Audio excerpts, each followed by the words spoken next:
আসসালামু আলাইকুম রহমতুল্লাহি আবরাকাত। একজন পুরুষ মানুষ সৌভাগ্যবান হওয়ার 4টি আলামত রাসূলুল্লাহ সাল্লাল্লাহু আলাইহি ওয়াসাল্লাম হাদিসের মধ্যে জানিয়েছেন। 4টি আলামত যদি কোনো পুরুষ মানুষের মধ্যে পাওয়া যায় তাহলে সেই পুরুষ মানুষ হাদিসের পরিভাষায় সৌভাগ্যবান। 1 নম্বরে নবী করিম সাল্লাল্লাহু আলাইহি ওয়াসাল্লাম বলেন, একজন পুরুষ মানুষ সৌভাগ্যবান হওয়ার জন্য প্রথম আলামত হচ্ছে একজন নেককার স্ত্রী তার জীবনের মধ্যে থাকা।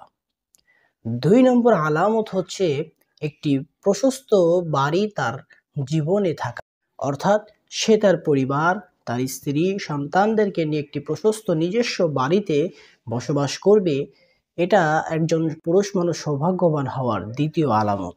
3 নম্বর আলামত হচ্ছে একটি আরামদায়ক যানবাহন তার থাকা, অর্থাৎ তার নিজস্ব একটা গাড়ি থাকা। একজন পুরুষের সৌভাগ্যবান হওয়ার 3 নম্বর আলামত হচ্ছে একটি আরামদায়ক যানবাহন তার থাকা।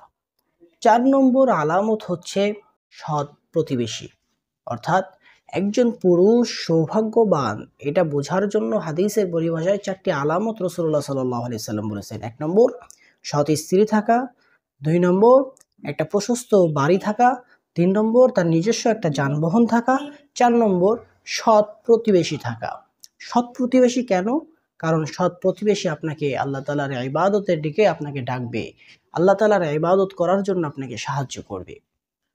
সম্মানিত দর্শক শ্রোতা, এই 4টি আলামত যদি কোনো যুবকের মধ্যে, কোনো পুরুষের মধ্যে পাওয়া যায় তাহলে হাদিসের পরিভাষায় সেই পুরুষ, সেই যুবক সৌভাগ্যবান।